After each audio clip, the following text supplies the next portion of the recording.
Blog Talk Radio.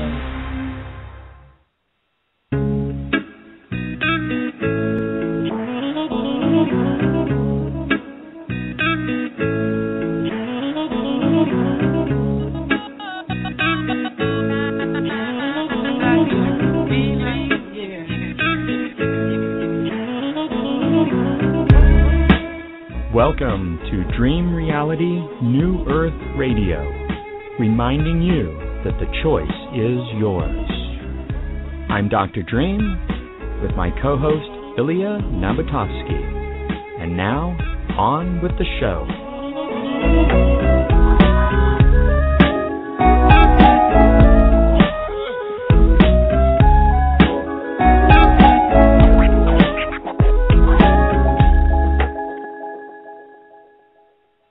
Well, hello everyone. Tonight, December 20th, 2011, you found yourself at Dream Reality New Earth Radio. I am your host, Dr. Dream, and our co-host this evening. And our co-host is Ilya Nabotovsky. Hi, Dr. Dream. Hello, what's going on? Ilya, how are you? I'm doing great. I can't believe that it's already the end of 2011, and we are just 10, 11 days away from 2012. Oh, my gosh. I mean, time flies. Possibly time gets into a jump room and does all sorts of stuff, but we're going to get into that tonight. It is amazing. 2012 right around the corner. Tonight, I've got to tell you that we're going to take next week off. It's just with the holidays, D-A-Z-E, it's just nice to have a little bit of a break. So tonight is our last show of 2011. Yeah, absolutely. And tonight, I mean, we've never had a show like this. We've never even gotten, past 90 minutes. So this is brand new for us, and I'm just personally really, really excited, especially in regards to what we're going to be discussing tonight. Yeah, this is big. This is really big. Before we get into our guests and tonight's broadcast, here I am sitting on the West Coast. There you are sitting in New York City on the East Coast. Tell us, do you got anything to report anchoring the energy on the other coast? Well, I got to tell you, the energy here I felt has actually gotten much better. The best part for me personally is that it's not freezing. And that's the one thing that I really, really hoped was going to happen, is that it wouldn't be really cold this time around. And, my wish came true. It's not freezing cold, and it's actually quite bearable. So I'm quite happy about that, Dr. Dream. I love it. There's a lot going on. I mean, between whatever Obama's signing, whatever the illusion of my rights that are being in the process of being taken away, the internet piracy, I mean, it's just overwhelming, and all at the holidays. You think this is all planned because they know that, we're just sidetracked by the crass commercialism of the holiday season? Oh, yeah, I'm sure it's planned, but to go beyond that, this is a blast. I mean, I'm having a wild time here. All these things happening all at the same time, the systems breaking down, new systems, building up. I mean, it's a blast. I'm having a thrill ride over here, and I just can't wait to get into 2012 and see what that has to offer. I mean, for me, it's a hell of a time. Deep respect for you, my brother. I should give you a call more often during the week and get this kind of input from you because, we keep bouncing ourselves out of any fear stuff because this is all being played on, like the fear frequency for everyone. And so we keep catching ourselves out here and kind of bouncing ourselves out of that. But as we're watching on social media, Facebook, Twitter, and this and that, there is a lot of fear. I wish there were more people that could say what you just said, and I'd like you to be a little more vocal about that, and put that out there more, because people really do need to hear it, because the opportunities right now that are being presented to us on a silver platter to buy in to the absolute ridiculous fear trip. It's every time I turn around, every time I read something, it's just like, oh my God, that's playing on the fear frequency within me. I'm not owning it, I'm not buying it, but you've got to be really discerning about all this right now. Oh, absolutely. And, the one thing that a lot of people fail to realize is that they attract whatever is representative of their state of being. And, the simplest way I could put it is that, if you want to become enlightened, just lighten up. It's really simple. And the way that I look at it is that this reality is a game. And, yes, some of the things are, relevant and, at times do need to be taken seriously. But from a higher perspective, we're here to play these roles. And we're here to have fun with it and to really enjoy ourselves and enjoy the ride. And that's really, how I look at it and where I come from. I love it. Sometimes where I come from is that sometimes my role might just be about kicking some ass out there. Yes, brother. There's always room for that. It's just a little bit out of character for Dr. Dream, but, whatever. I saw a picture on Facebook yesterday with you having your tie ironed by a coffee mug. What is all that about? Well, we were at LA Center Studios yesterday, of course, in Los Angeles. I cannot give details about exactly what we're doing, but there is a strong possibility that Dr. Dream and some others may be making the leap into television. So we've been working on filming some things, and we did the final sequences yesterday. And I just moved to Ventura, and I couldn't find my neckties because I don't lead a life anymore where I have to wear neckties all the time. And so I ran to Target, if you can believe it, because I just wanted a cheap necktie.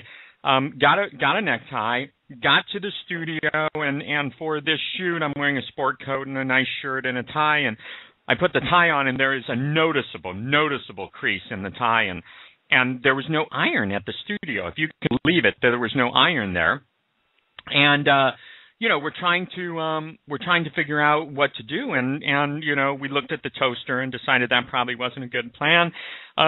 But we used the coffee pot, and between the coffee pot and then some masking tape on the back of the tie, we were able to do it. But we will be keeping everyone up to date on what we're doing. But I will tell you that it's all about higher consciousness, and it is all about empowering the masses.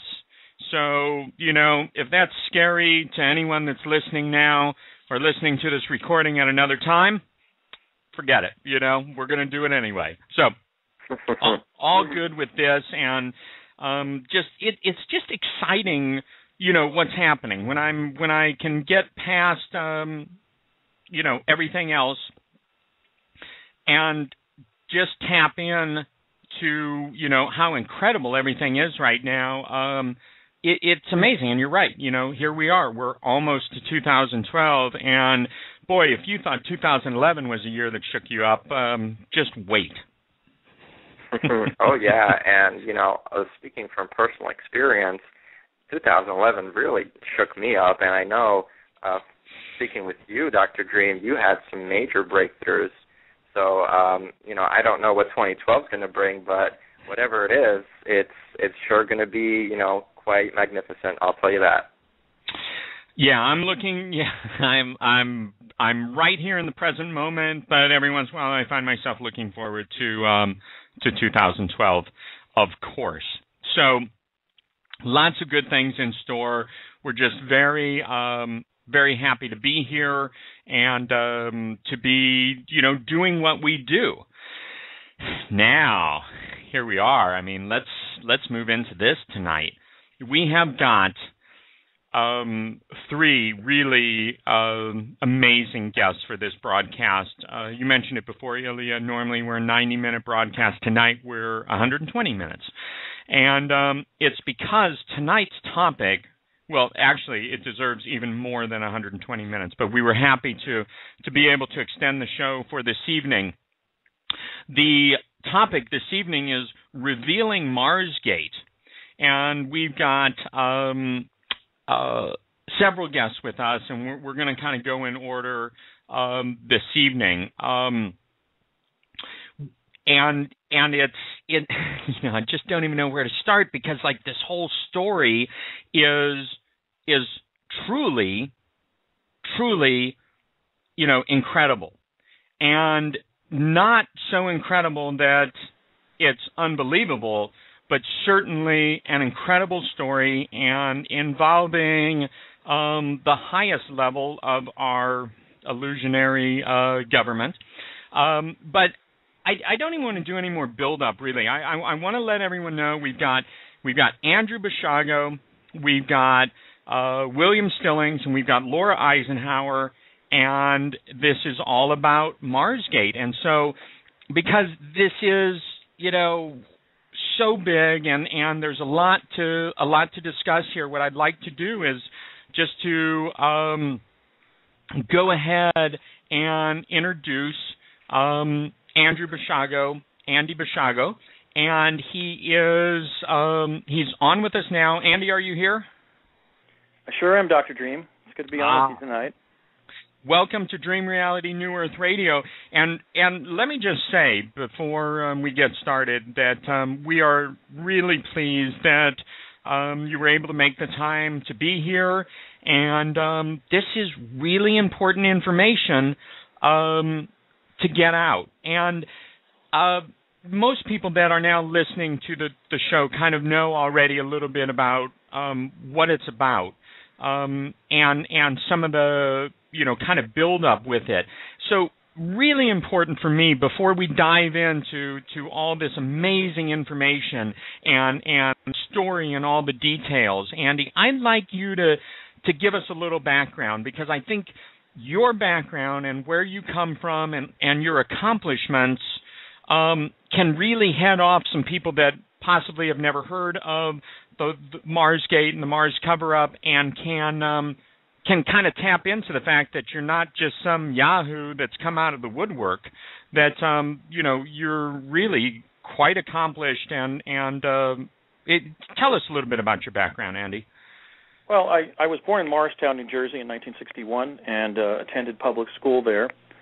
And during that period of my youth in New Jersey, roughly from 1967-68 to 1972, I was a child participant in DARPA's Project Pegasus, which was the U.S. time-space program at the time of its emergence. There was an actual time travel program that emerged secretly in the defense technical community at that time. We moved to Southern California in 1972. I attended high school at Chatsworth High School in the San Fernando Valley, went on to UCLA, and then actually went on to earn 6 post-secondary degrees, 2 at UCLA, one of which I reported, which was a BA in history. I was secretly earning a BS in advanced mathematics under a naval postgraduate school program in the evenings that we were sort of just auditing, and we got credit for, but then ultimately I didn't declare as a degree. I stayed in Los Angeles after college. I worked for several years with Norman Cousins on a comprehensive oral history of Norman's writings and career at the Saturday Review, and his work for Presidents Eisenhower, Kennedy, and Johnson. And while writing articles about urban environmental policy for the Cousteau Society, I then went on to earn a Juris Doctor and a certificate in environmental and natural resources law at the nation's oldest and most comprehensive environmental law program, which is at Northwestern School of Law, Lewis and Clark College in Portland, Oregon. Went back to Southern California, earned a second post-secondary, advanced credential, namely a Master of City and Regional Planning with distinction at Cal Poly SLO. I worked on some urban planning projects in San Diego County and in San Luis Obispo County. And as a result of that work, I was urged by some individuals in California, or invited really, to go over to the University of Cambridge in England and pursue an MPhil in land economy, which is the British environmental affairs discipline. And there, my department chair and personal advisor was Professor Malcolm Grant, who was the chair of the department. Today, Malcolm is the president and provost of University College London. And I began publishing papers about sustainability at the international peer-reviewed level when I was at Cambridge. Came back to the United States, passed the Washington State Bar in 1996, and I've been in solo practice ever since. And so I have a lot to give away. I mean, I was really sort of developing professionally and academically from roughly age 17 into my early 30s, working my way through different academic programs, developing my writing skills, my understanding of global environmental problems. But then as I was practicing law, and I had really kind of gotten away from my concern about sort of, making the rescue of the environment the central organizing principle of civilization, as Al Gore stated in Earth in the Balance, I realized that a set of experiences that I had in childhood may have been very germane to addressing the problem of environment and development that we find ourselves in.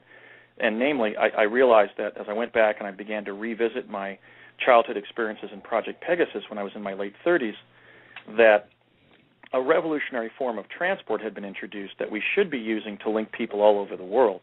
I mean, by 1970, the very time that Al Gore was sitting in Roger Revell's, what was it? It wasn't a climate change symposium. It would have been a greenhouse effect seminar right there at Harvard. A technology had emerged secretly in the U.S. defense community that could have been used since 1970 to obviate most of the pollutants that enter our global atmosphere as a result of transportation, which is a major part of climate change and the threat that humans are posing to the possibility that we're shifting the climate in a negative way. So in around 2000, after I'd been practicing law for 3 or 4 years, I began to spend my time during my quiet hours away from my law practice going back and revisiting what happened to me in Project Pegasus. And I've been taking that investigation forward for 10 years now, 10, 11 years. I've gone from essentially trying to explain to my siblings and oldest and dearest friends what happened to me and how far out it was, all the way now to doing mainstream television about my experiences. Recently, I filmed an episode of Conspiracy Theory with Governor Jesse Ventura. And it was a big thrill for me to go to Santa Fe, where we were teleporting from New Jersey when I was a child, and explain to somebody who had been the governor of a major state and somebody who's been spoken of as a potential presidential candidate, about my experiences essentially involved in time travel, research and development for the U.S. defense technical community. Now, along the way, I've gotten into a very contentious public controversy as to whether I'm lying or crazy or telling the truth and provoking the envy of other people, because those were the 3 outcomes that we were told when we were children on the project would result if we shared our secret experiences with others. So I'm now doing that as an adult. I've made it my life's quest to push for the adoption globally of teleportation, because that's going to do a lot not only to address our environmental problems, but it's going to bring the world together. We're going to have to rely on each other rather than standing off and worrying about whether we're going to be warring against each other. So I see the emergence of teleportation globally as a very positive thing, and that's really become the thrust of the Truth campaign I've launched to make the global polity aware of the fact that a revolutionary form of transportation emerged secretly in the United States government over 40 years ago, and we have to pressure the United States government to declassify that technology and deploy it globally. We may, in fact, need to do so to achieve planetary sustainability. So that's essentially been the thrust of my Truth campaign activities related to Project Pegasus.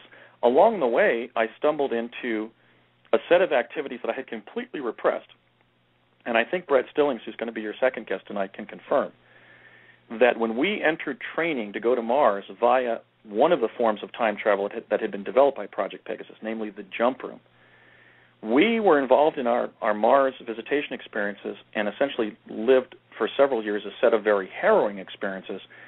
But because of the brainwashing that occurred at that time, those experiences really didn't occupy our thoughts for the next 30 years, roughly from, let's say, when they ended around 1982, 83 to the present. So what ended up happening is after I appeared the first time on Coast to Coast AM as a guest on November 11th of 2009, 2 or 3 months later, William Stillings, one of the individuals who was in my Mars training class in the summer of 1980, and who had been on the surface several times with me and could identify me, contacted me at my home here in Vancouver, Washington. And for the past year and a half or so, Brett and I have been comparing notes about our Mars experiences and our understanding of what happened relative to Marsgate, this cover-up of the fact that time travel was being used by 1980 to place American personnel on Mars, is now very advanced. I mean, we've spent many hours in conversation and have recovered a lot, so hopefully we'll be able to share some of that with you tonight. I love it. I mean, this is really huge. I want us to, some of the people may not be aware of your 2 shows that you did on Coast to Coast with George Norrie.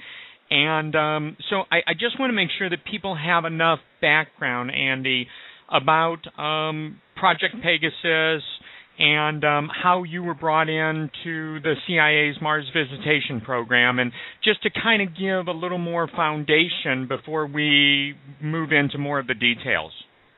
Right. Well, Project Pegasus was a classified research and development project. It had 2 major emphases. One, they were training us on teleporting through vortal tunnels in time-space via a Tesla teleporter, which was essentially, they were 2 parentheses-shaped objects that were sort of complementary on the concave side, kind of like elephant tusks. And between these 2 devices, there was a field of radiant energy that Tesla had found a way to tap from the universe, so that when you jumped through it, you opened up essentially a tunnel in time-space. And when that tunnel lost its inertia, you basically popped into view somewhere else in the time-space continuum, namely on Earth in real time. But then gradually, as I was in the project for several years, really by fall of 1970, they were actually adjusting our position in time using that device. So I had my first jump sometime between 1967 and 68 with my late father, Raymond F. Basiago, who was a special projects engineer for the Ralph M. Parsons Company, which is one of the world's largest engineering companies and a major defense contractor for the U.S. Department of Defense. We arrived via teleportation in Santa Fe from the old Curtiss-Wright Aeronautical Company facility in Woodridge, New Jersey. And from there we drove into a meeting with Dr. Harold M. Agnew when he was the director of the W Division, which is the weapons division at the Los Alamos National Labs. And it was during that conversation that Dr. Agnew asked my late father my age. And my dad and I both said 6. And so from that we can date that first teleportation, or at least the first one that I can remember, and that meeting to sometime between September of 67 and 68, because I was born in September of 61.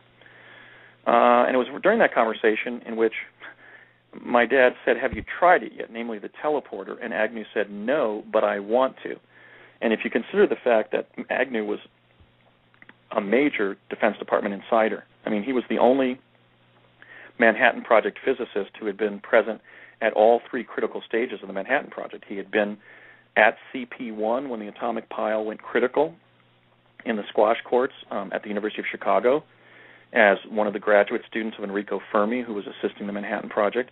He was in Los Alamos and Alamogordo, New Mexico, when the atomic bomb was designed and tested, and he actually calibrated the magnitude of the atomic blast above Hiroshima while located in the Great Artiste, which was the chase plane that was following the Enola Gay after it dropped the bomb on Hiroshima, Japan.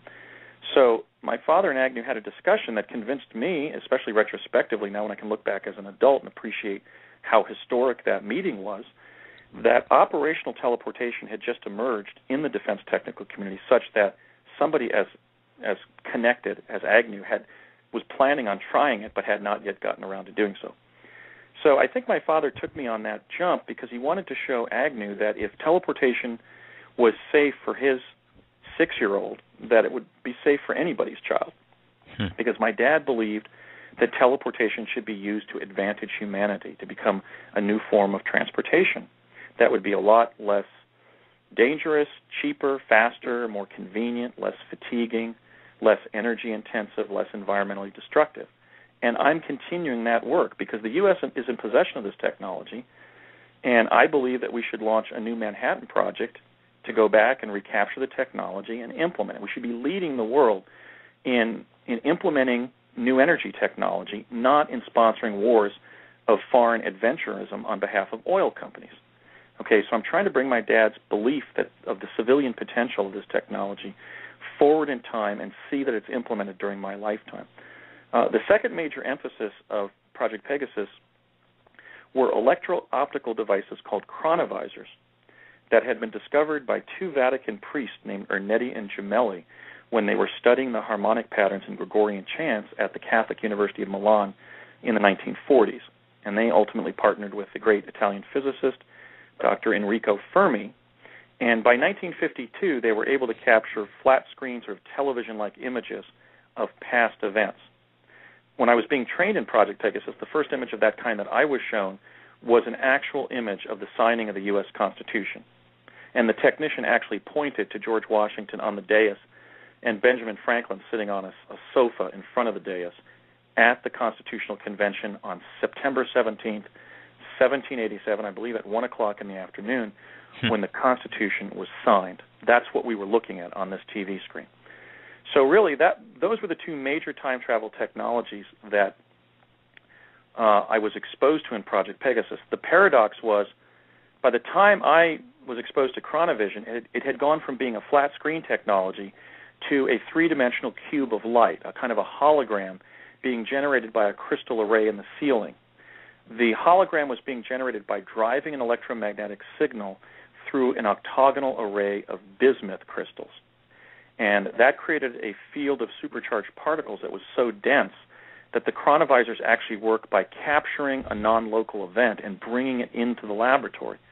Well, what they found when somebody was standing on the stage and the chronovisors, the hologram propagated by the hologram was tuned in around them, is that person was suddenly transported to whatever past or future event the chronovisor was tuning in. So a major part of my experience in Project Pegasus was being essentially displaced in time so that I was directly experiencing events in the past and future as if I had been in them originally. But as Jack Pruitt explained to us when he trained us on the chronovisor at Morristown, New Jersey, we were ultimately only a spectral presence in those quantum environments, like he said, like a ghost is in our environment.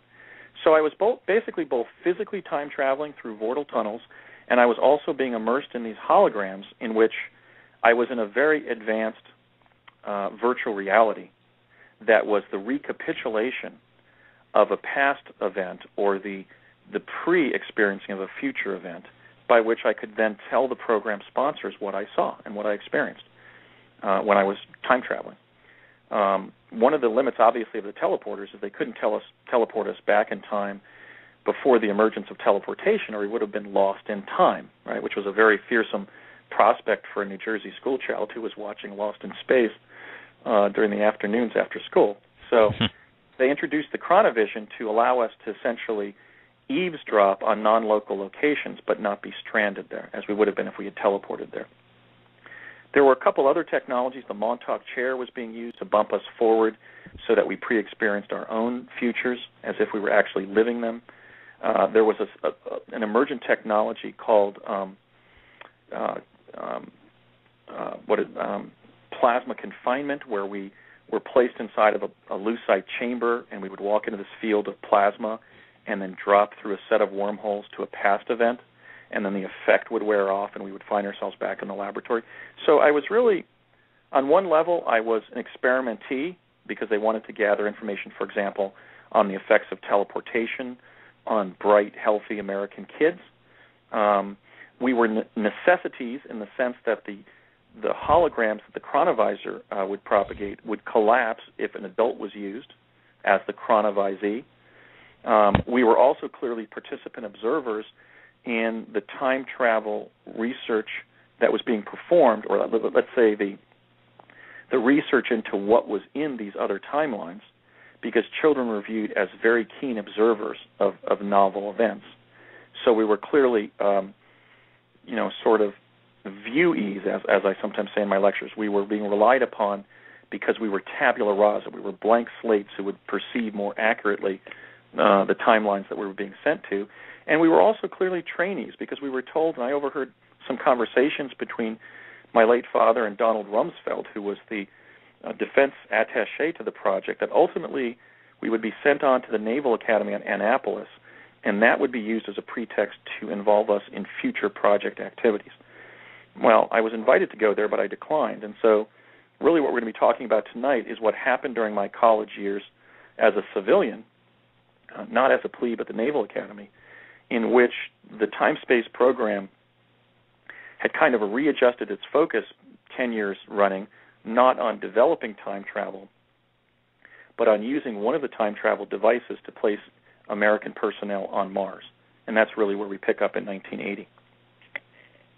I love it. So, I mean, this is just, it gets my head spinning a little bit, of course, but let's go into, you know, your preparation for Mars, you know, who was involved at that time. I mean, we're talking about, you know, 30 years ago since you went to Mars, and what the process has been that has allowed this information to come to the surface, because obviously they probably didn't really want you to remember all this. Am I right about that?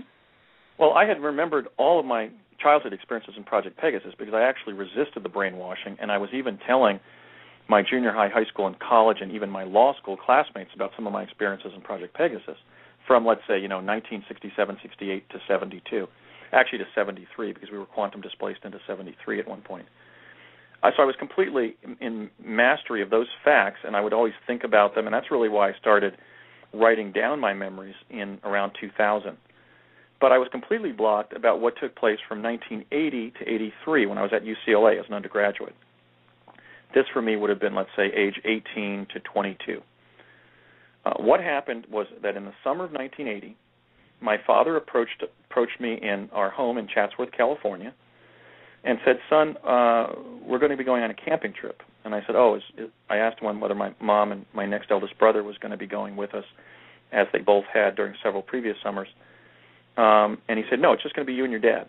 And I said, "Oh, really, Dad? Where are we going?" And he said, "The Shasta area.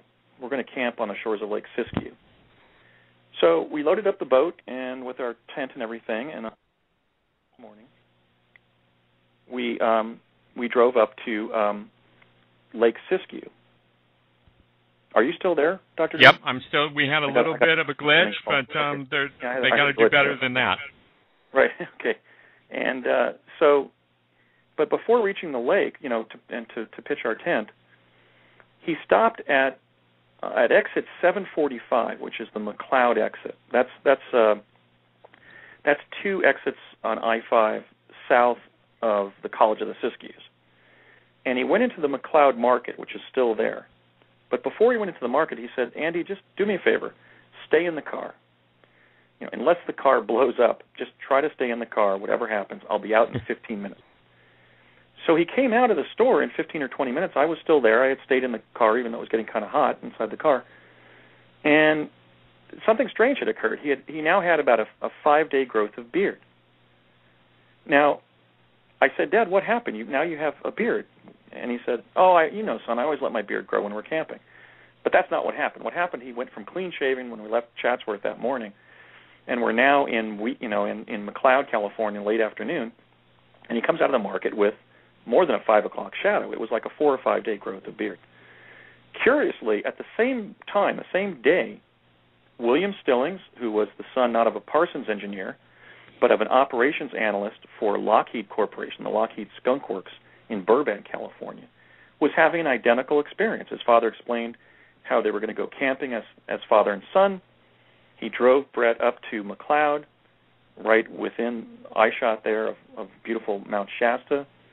Went in, actually Brett says that he shaved before he went in, and then came out with like a 2 or 3 day growth of beard.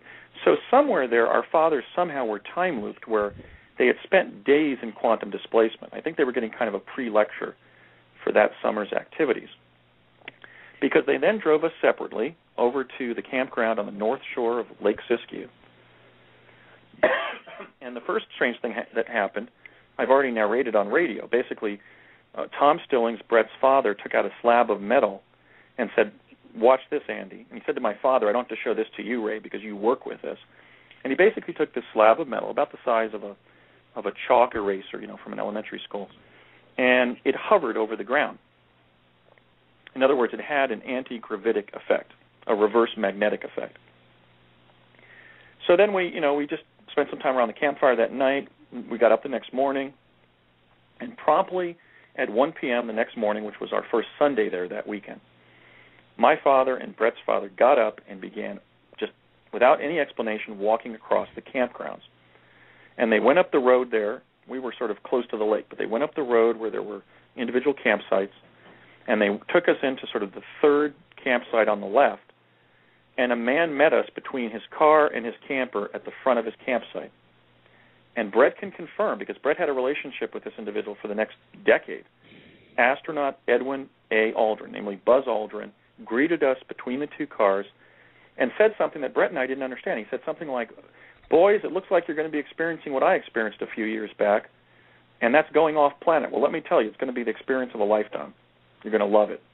And Brett and I kind of looked at each other like, what is Buzz talking about? This is clearly, one of the heroes of my youth as the son of an aerospace engineer. I was just locked into the Mercury, Gemini, and Apollo programs. I mean, I had posters of astronauts on my bedroom wall. And so I just kind of exchanged pleasantries with astronaut Aldrin. I think I said, I've met your daughter, because Buzz Aldrin's daughter, Jan, had sung the 12th of Never at one of my elder sister's weddings in June of 1980. And we just engaged in some chit-chat with Buzz and walked back to our campsite. That night, around 10 p.m., we're sitting around the campfire, my dad and I and Tom Stillings and Brett, and my father just looked at me and said, and over at Brett and said, boys, you're going to be taking some classes tomorrow. And it being my father, I looked at my dad across the campfire and said, Dad, what are you talking about? I thought we were going to have some fun this summer. This is such a great area of the country. I mean, what are you talking about? I just spent a year in college. And he said, well, I'm sorry, Andy, but that's what's going to happen. Tomorrow we're going to get up and we're going to take you up to the college. And I said, what college? And he said, College of the Siskiyous, which is in Weed. Promptly that next morning at about 7:30, we left in separate cars into a classroom at the College of the Siskiyous. Actually, before we went up to the college, we went up to an alternate campus for College of the Siskiyous that's farther up the freeway. And we had kind of an indoctrination session by an Army officer who was trying to scare the hell out of us to keep what we were going to be experiencing secret. But then either that morning or the next morning, we were taken up to College of the Siskiyous, and we were in an academic setting per se. There were 10 teenagers, late teenagers. Brett was actually 13, so he was sort of the young individual in our group. It was mostly 9 individuals around my age, maybe a little bit older or younger. 10 in all, and we've identified 5 of them. In addition to Brett and I, the 3 other students who we positively identified by reconstructing our memories was a young African-American man from Hawaii who had just spent a year at Occidental College in Eagle Rock, California, near Pasadena, named Barry Soetoro. I know that this individual told me that his name was Soetoro because the second time I talked to him walking into the classroom in the morning, I asked him his name, and he said Barry, and I said, Barry what? And he said, Barry Soetoro. And I said, our names kind of have a similar cadence. Mine is Andy Basiago, and I introduced myself, formally. We'd been in class together. This individual had also made a very intelligent observation to me one time when we were walking out of class, that we were being trained to do something that most people who had ever lived had never experienced on Earth, namely visiting another planet. And I said, you're right. It really is that far out. I'm having difficulty processing what they're training us for. The 2 other individuals, one was on my far left, and he audited the class for about a week, and he didn't stay for the full 3 weeks. And Brett and I have identified that individual as William Cameron McCool, who was the pilot of the Columbia, and tragically died with his fellow astronauts when the Columbia Space Shuttle was entering the Earth's atmosphere. We know it was Willie McCool because after telling us that he was Willie McCool and that he had just spent a year at the Naval Academy, as I was supposed to as one of the children in Project Pegasus, he had just spent a year as a plebe at Annapolis and survived it. But he said, all you really have to know about me is that I'm cool. So just remember that. That's my name. We didn't forget that because that was an unusual thing for an 18-year-old to say about himself. Now, the sole female among our peers in the class, and somebody we also can identify, was somebody who had just spent a year at Caltech in Pasadena, California, one of the most academically challenging undergraduate programs in the country, entering a PhD course of study at 16, and that was Regina E. Dugan, who Barry Soetoro, who would later become Barack Obama, appointed the 19th director and first female director of the Defense Advanced Research Projects Agency on July 20th of 2009, the 40th anniversary of the lunar landing. Regina was in class with us, and she was in some of the jumps to Mars that ultimately resulted, as was Barack Obama. So what Brett and I have shared with the American people beginning on November 10th of this year is the story of our training experience and the fact that we were not only being placed on the surface of Mars, but that two very highly placed executive branch officials were among our contemporaries who were enrolled in that training program and were on the surface when our particular missions on Mars would overlap. In other words, we had experiences where both of them were on the surface with us.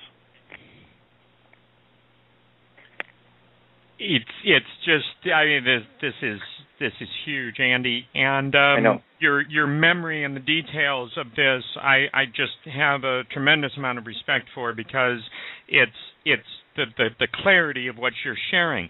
Now, you've been on coast to coast with this. This information hasn't been held back. We've seen it on the Exopolitics site and everything else.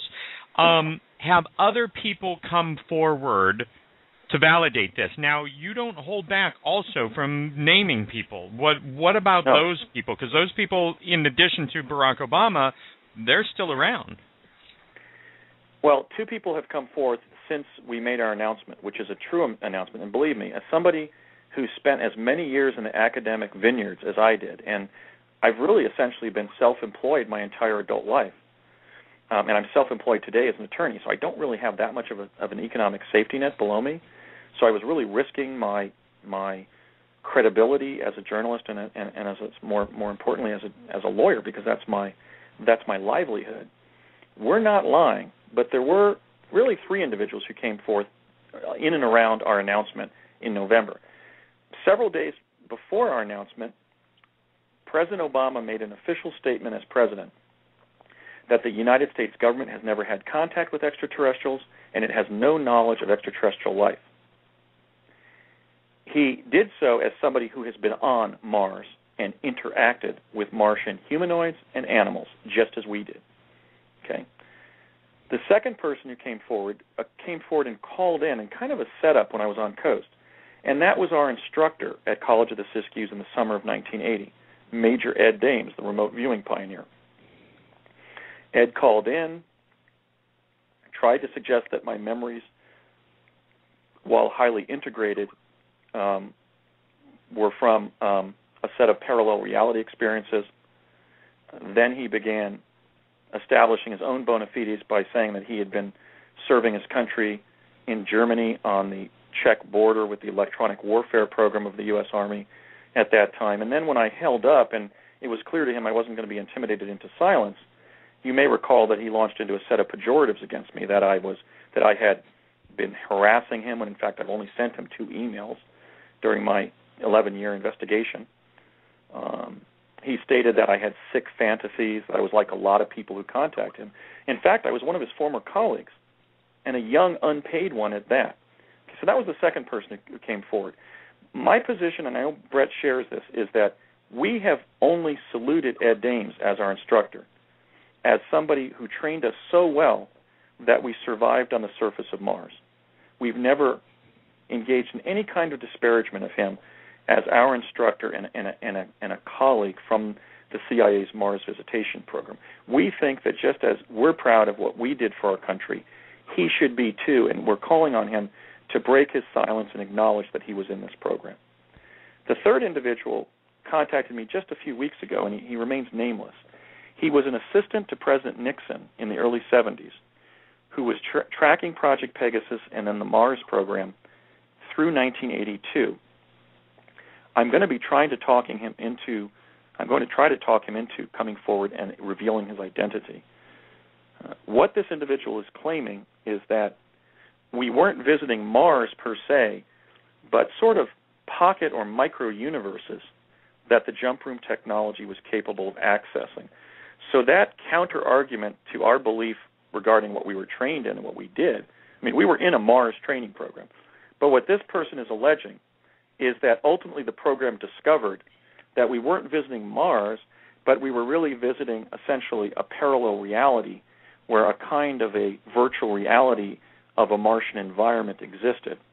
So I'm presently researching this person's claims. I've had a lot of Skype time with him over the last several weeks, and ultimately I hope to either bring his story or maybe even his identity forward. But he was basically a kind of an ad hoc investigator for President Nixon who stayed on in different intelligence capacities, and it's his position that I really wasn't remembering a critical event that happened in the Mars program that indicated that it wasn't Mars in real time, but it was a synthetic Mars that the device was capable of accessing, either because it existed organically in the universe or it had been sort of architected in kind of a solid-state basis, kind of in a holodeck, by, for example, the extraterrestrials known as the Greys. So we have a really important informant who stepped forward. I recognize him by face and name. I know he's somebody that I had contact with in the Mars program, but I'm still investigating what he's claiming because he's really presenting a different theory, a different hypothesis as to what we were doing. So ultimately, because I'm dedicated to the truth, not to valorizing what I or Brett or Laura have done or other people in the program have done, but simply because it was my goal from the beginning to go back and find the truth of what happened on these projects, I'm going to be working very closely with this individual to try to see if he can substantiate his hypothesis that that's in fact what was happening. Now, at this point in time, we were trained for Mars, and we went to a place that we believed was Mars, and it was clearly an alien environment. It was an alternate terrestrial realm. So right now, it's our position that we were visiting Mars, but we're going to be open-minded and really explore what this very important informant has to say. Now, Andy, I know you mentioned the jump room, and I'm really curious about what you mean by this jump room. Where was this jump room that you used to get to Mars located, and can you describe for us how it worked? Yes, certainly, Ilya. There's a building at 999 North Sepulveda Boulevard at the corner of North Sepulveda and Imperial Avenue East and West. That's immediately south of the Los Angeles International Airport. In the early 80s, it was owned by Hughes Aircraft. It wasn't the Hughes headquarters in El Segundo. It was another building. And the jump room was the elevator in the center of that building. What would happen is we would enter the lobby, go up the elevator to the 5th floor, and as Brett and I have compared notes very recently, we would give our name and then sign our full name and provide our Social Security number and our date of birth. We would then be asked to go back into the elevator. The elevator would go up to the 8th floor, and then from there, after the lights began blinking at the top and the bottom of the elevator, about 5 minutes into the jump to Mars, which is where we had been trained to go. In fact, we initially went with respirators on hand to see if we could, if we needed them to breathe in the Martian atmosphere or the atmosphere of whatever, recapitulation of Mars we were visiting on some quantum reality type basis, some parallel reality basis. And about 5 minutes into the journey, the box-like elevator would begin morphing into a cylinder. So the ceiling would rotate onto the horizontal, and we had to kind of right ourselves. We had to kind of scramble and try to right ourselves as we found ourselves ultimately in a cylinder. And when the cylinder reached full cylinder, and the ceiling is now the end of the cylinder, and it's kind of swirling in kind of like a wormhole pattern, there was tremendous pressure on us physically and also mentally, because whatever the jump room was doing to our environment was also doing to our brain chemistry. So there was this sort of discombobulating kind of tension or a kind of a torsional effect in the brain that we ultimately had to adjust to as people using this particular form of technology to go somewhere. And then it would, after about 10 minutes of that, the twisting would abate and the jump room would morph from a cylinder back into a box. And then after it was a box for about 5 minutes, it would open, and we we were in the jump room facility on Mars. There were actually 3 or 4 that we can remember. I know I was in one that Brett wasn't in, but he also remembers 2 or 3 that I was in. So there were different locations on Mars or in this synthetic parallel reality, if you will. Again, our position right now is that it's Mars. And we would exit the door, walk out, and walk either through steps or kind of a rampart at one of the facilities onto the surface.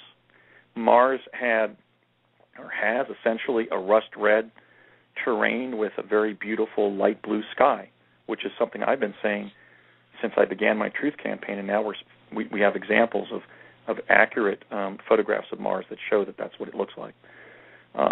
So essentially we would then be involved in different activities on the surface and then go back to the jump room, and that process would repeat itself, and the door would open, and we were back at 999 North Sepulveda. Wow. In El Segundo, California. How incredibly, outrageous to have these experiences. Now, tell me, based on, I've got so many other questions, and time being what time is, I'm just kind of dealing with getting everything in. From your knowledge and everything, what do you believe is happening on Mars now? Well, if you factor in that other whistleblowers have affirmed the jump room narrative that Brett and I are sharing, namely Michael Relf and Arthur Neumann, who was known as the Henry Deacon informant to Project Camelot. And if you consider the fact that 25 years after we were going up there via jump room, Laura Magdalene Eisenhower and her 2 twin sons were invited to go up there to join a Mars colony. And if you realize that the jump room technology was getting people there so effectively, really in 20 minutes. I've said, publicly that it was easier to take the jump room from El Segundo to Mars than to take the red eye from Los Angeles to New York on a Friday night. It was relatively convenient once you got used to the brain twisting effects of the torsional field that we were in. I would think that, add in 25 years, add in the trillions of dollars of funding that have been spent on these black projects, add in the account of the researcher David Wilcock, who has stated that he has insider information that the secret Mars colony now includes 550,000 Americans. Factor in the carrying capacity of Mars, a planet with very low oxygen levels that just about allow you to breathe, very little water, very little vegetation, scarce food supplies besides some of the carnivorous predators on the surface. And I think that what we have is an American colony on Mars that must number at least several 100,000 people. I would think that the 550,000 number that David has provided is probably pretty close to the truth, because they would have been able to assemble a colony relatively rapidly as long as they could supply the life support for the settlers. When we were there, stumbling around the surface in the early 80s, there were some settlers who were doing things like building rudimentary stone houses for themselves, but there were no U.S. bases there. The only U.S. defense bases on Mars during those years were the jump room facilities themselves, and we're not even sure that those were built by human beings from Earth. They may have been provided by the Martian humanoid civilization or by extraterrestrials. We don't have the provenance of the jump rooms. We don't even understand how the technology works, but we know it was being used to send us to a place that was described to us as Mars. And if it wasn't Mars, it was terra firma somewhere in the universe and not Earth. I believe that if we were to assume that Theory A is valid, that it was the actual terrestrial Mars of our real-time environment right now, as we understand it, the planet that every 2 years comes closest to Earth, that there has to be a U.S. colony there that at least numbers several 100,000, I would think. They would probably cap it at about 500,000 because of the carrying capacity issue. And that would suggest that the photograph that the ufologist Bob Dean disclosed at the European Exopolitical Summit in Barcelona, Spain, in 2009, probably gives us a pretty clear view as to what these bases look like. They're basically huge buildings that would be like trying to house several thousand people in a small city, in something that would look like a very large, like university, modern university library or dorm. basically a very large utilitarian building with people staying there 24 hours a day, because you wouldn't want to lose personnel unnecessarily to predators on the surface, because that was a big issue when we were going up there in the early 80s, was staying alive. So I don't have direct proof of that because I left the Mars program in 1983, but when you factor in Laura's account that we're going to be hearing tonight, I don't think that we can discount the fact that it's not just about an issue of sending people there now, it's about the fact that we're colonizing Mars. I love this. I absolutely love it. Andy, will you stay with us for the rest of the broadcast? I want to bring Brett on now, but I want you to stay with us. Is that fine? That's great, Dr. Dream. I'd really love to do that. Okay, perfect. Let's see here. Let's get Brett on. This is William Brett Stillings. Brett, are you with us? Dr. Dream. Welcome to Dream Reality New Earth Radio.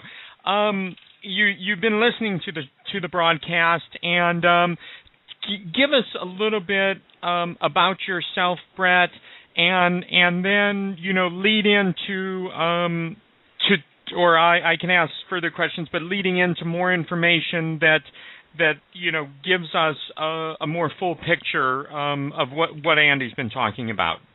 All right. Well, I was born in Portsmouth, Virginia, Navy Hospital. I grew up till about age 8 in Bowie, Maryland. My father was a naval officer, a lieutenant junior grade. Was on the USS Forrestal when it blew up in '68. We moved out from there to California in '75. I then did growing up in La Cañada, California, which is just a little north of Glendale. One of the things about that is Buzz Aldrin lived in La Cañada, actually lived up Gould, just a little bit after Angeles Crest Highway, right near the car dealership, the VW car dealership that was there at the time. Around 1978, 79 till recently, it was affirmed that 79 was my first teleportation experience, where we went down to L.A. or someplace in L.A. I believe it was Sylmar. A lot was surrounding Sylmar at the time, and I think this was a predecessor to Palmdale, where Lockheed Skunk Works had eventually moved to.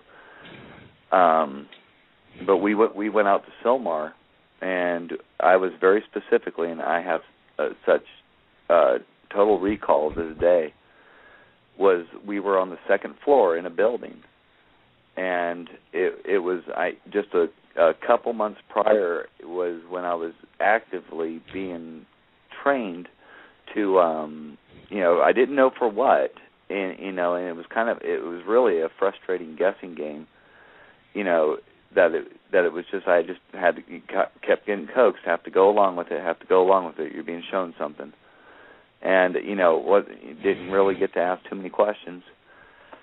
And we went to Sylmar. We're in the second floor of a building, and I was my father was talking with a gentleman there, and we kind of stepped off into this sort of small room, wasn't too small. And my dad was talking, and he said, "All right, so show me what you've been doing in the garage." And I was kind of a little stumped on that. And he showed me with his arms, and I put my arms in front of me, and I ran forward. And my dad was very.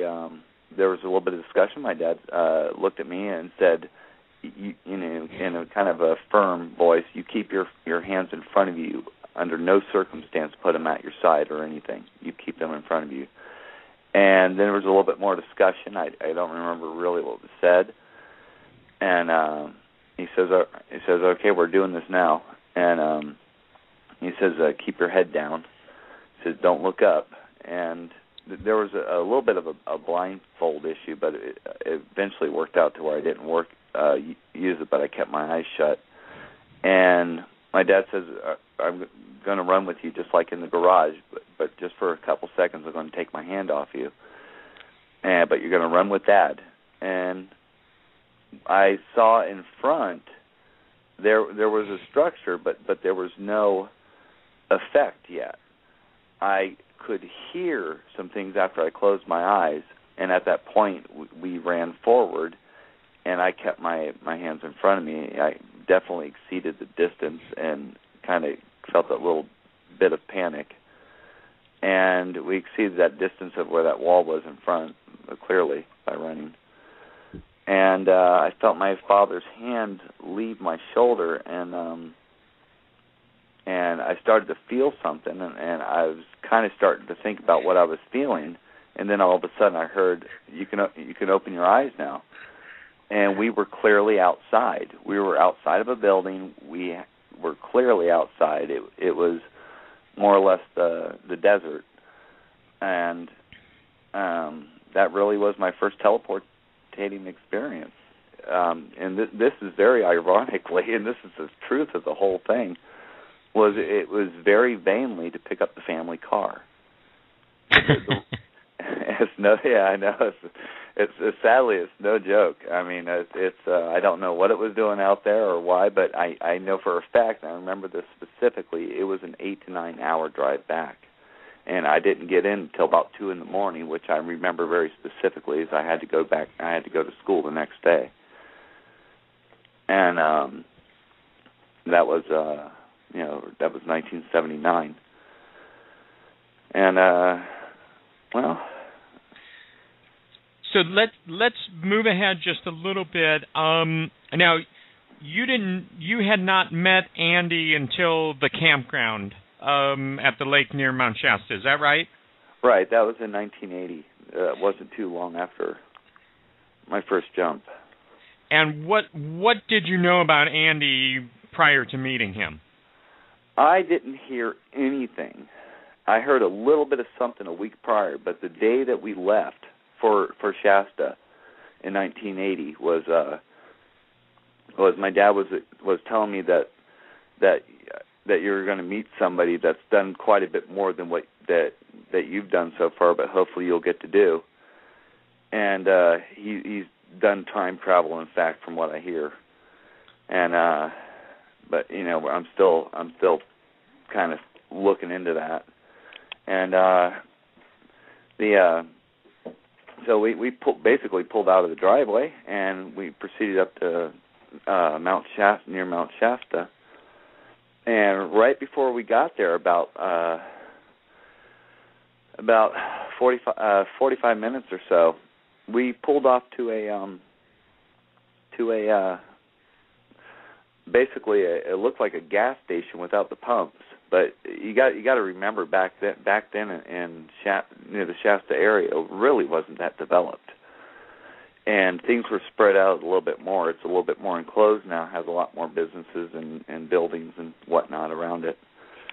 And very specifically, when we very much like Andrew's experience is, I remember in the camper, my dad plugged in an electric shaver. It was that brown one. In fact, I still have that thing. He ingrained his name on it, on the chrome at the base of it, Tom Stillings, and that was his shaver, and that was what he used. I don't know what was going on with that or what was happening, but my dad was obviously doing something, interacting with something, or trying to validate something. But very much, I was sitting in that car for a while, and he eventually came out, and he was clearly not clean shaven, and he was clearly weighed a little bit more. There was just a thing where he seemed heavier, and I was coaxed. Right, I guess I had some look on my face or something, but he looked at me and said, "Don't look up, just don't notice." And I just went back to my book that I had, I think the history book or something. I had something open. I believe it was a history book. And we got in the car and we drove off. That was we identified on a trip to kind of a validation trip. That was McLeod Market. And it looks a little bit different, but you can see where it looked very much the same. The parking lot looks a little smaller, but you knew it was more or less, you knew it was the same place. So, Brett, I got to ask, these experiences, bizarre to say the least. I mean, how did you process that? Like, what goes? How old were you at this time? I was I was 13 and a half, and I believe 1980. So how does a 13-year-old process the sort of bizarre, outrageous stuff? Dad goes into McLeod Market, comes, clean shaven, comes out, as though days had passed and stuff. I mean, it's for me to process it as a 47-year-old hearing it. What's a 13-year-old experience with this? The beautiful, most easily explainable or explanation I could possibly give is that he doesn't. You don't, and that's what every controller counts on. Right. That they're just, I mean, you get tormented and kind of torn apart later in age. Honestly, I mean, going through this whole life regression is not anything I expected, and there's been a lot of, I'm sure you can attest to, with other people, 2 o'clock in the morning, panicky phone calls. Yeah, and you get people that's very akin to a therapy session. So let's jump into this. I want to hear from you about Barry or Barack Obama. Tell us what your experience was with him and how all that came about for you. Well, not too short, not too long after that, I was up in the Shasta area. We'd gone back after meeting Andrew up on near Lake Siskiyou, and showed him the boundary layer material, and till about 6 months ago, we were both just remembering word for word almost everything that had been said, and it led to revelations that, in my thinking, that the boundary layer material worked in the fashion where it does its effect when it's in the presence of a gravity generator, which explained my remembering that my dad went back into the camper and went under the seat that I was not allowed to look in. One of the very few times that you're not allowed to see, look at Dad's work, so don't open, where the gun was kept. And so I believe my father had a gravity generator with him, because I remember the boundary layer material wasn't about an inch or two above the ground, and when my father was, stooping to the ground, and Andrew's father just started to, my father moved it closer to the camper, and it picked up in height. And then I just kind of trailed off and just kind of went over by, that my dad was doing the company stuff, and I just kind of trailed off and looked up periodically at Andrew and Raymond Basiago having a discussion with my dad. And but right after that, went back a few times and then drove back up to Shasta. And I believe it was about 2 to 3 weeks later. It kind of felt longer, but right around that area, I was at college at the Siskiyous, and one of the incidents that I remember is when I got out of the car. Me and my dad walked to the wrong building, and somebody came out just over to the left of the next building over and said, "It's over here." And my dad smiled, and they started talking. And there's somebody in the parking lot who I believe was Andy. There's a name that I heard when I was introducing myself in the classroom and being introduced to people, was in the parking lot. There was a very, very clear word that I did hear was Satoro, right before about 10 feet to the door walking in. About 2 hours later, there was or about an hour later. It took a while, but about an hour later, I walked in the room, and there was already people sitting down. My father was having a discussion with somebody outside. We walked in, and I sat down. Started to sit down towards the middle of the classroom, and that was where Andrew was right about in the general vicinity. And my father ushered me on to go sit up front, and I sat the second chair just over to the left of somebody who was later introduced himself, and specifically as himself, as Barry. And Barry what? Barry Satoro. How do you spell that? And it was spelled. I don't remember how he spelled it, but I remember it very specifically Satoro. It was S-O-E blah blah blah. But that was later as Barry Satoro, who I very specifically recall seeing on Mars, and we get to that later. But there was quite a few other people, Regina Dugan and Ed Dames, who was Ed Dames and was in that class. Whether he was going back and forth from Germany or whatnot, teleporting, I'm sure.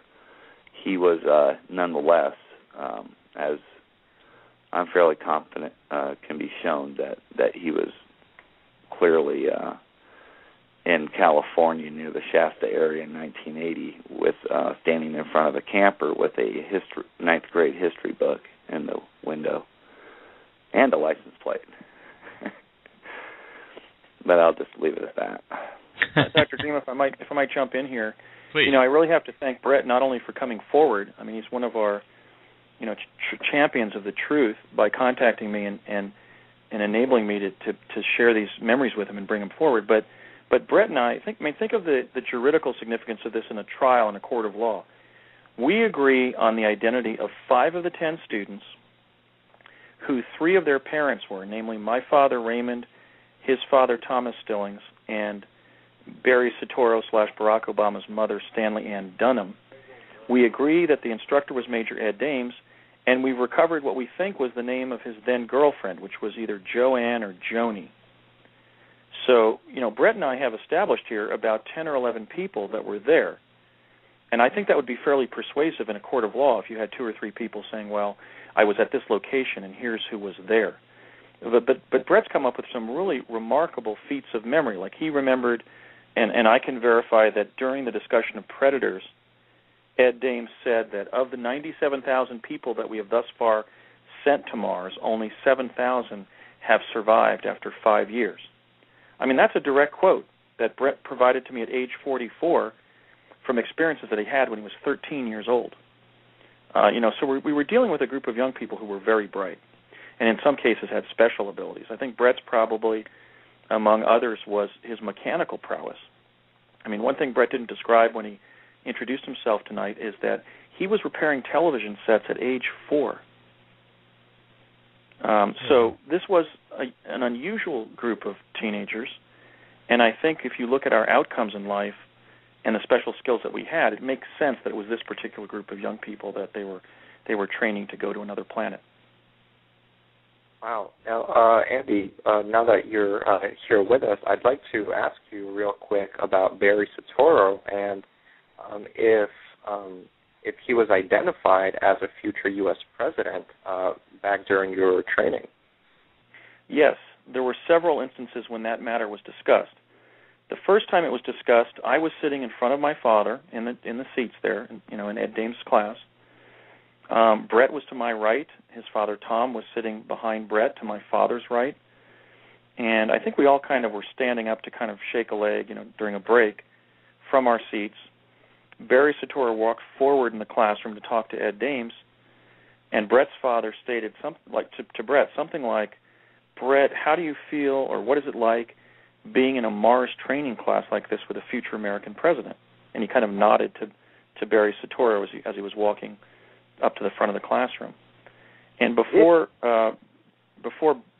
Brett could answer, my father thrust two fingers into the aisle between all of us and said, "To future presidents," and looked over at me. So we've been trying to interpret what my father meant. Was he actually identifying me also as a future president who had been identified by the CIA's quantum access capability? Was he just speaking up for me as my dad, or trying to buck me up to pursue, bold ideals and outcomes in my life? Was he just affirming his belief that I could be president? We don't know. But Brett seems to have concluded, and I have kind of guardedly concluded, that it was also something that was known to the CIA. So I'm kind of living in a situation where I'd like to serve my country as president. I think I could do a good job at it. I think I'm up to the task, but I don't have an organization in place, and my life hasn't currently evolved as if I'm destined to become president.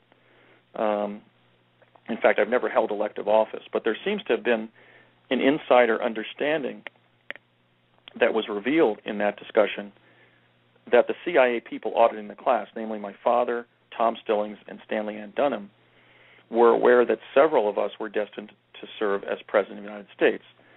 Now, if we assume arguendo that that's what my father meant by making that statement, that begs the question of what were they doing throwing several future presidents together in a Mars training class? What about the risk of losing them on the surface of Mars to predation? I saw two of our colleagues devoured by predators on the surface. So why would they have sent two future presidents? Were they trying to test our mettle so that we could later withstand the ordinary stresses of the presidency, as distinguished from, let's say, the stress of being chased by a predator on the Martian surface?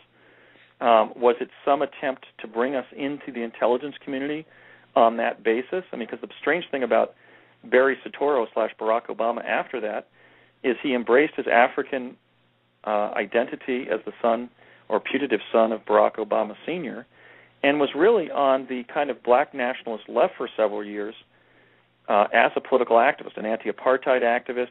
He's quoted from 1982 saying, "There's a revolution coming. We better prepare for it so we can lead it." So there's somewhat of a fair measure of cognitive dissonance here, or a little bit of a clash of interpretations of the background of Barack Obama when you factor into the fact that our account is that he was being trained by the CIA to be one of the young people who was being sent up to Mars, while on campus and in political circles, positioning himself as a sort of a black separatist or black nationalist opposition leader or activist socialist vis-a-vis the American power structure.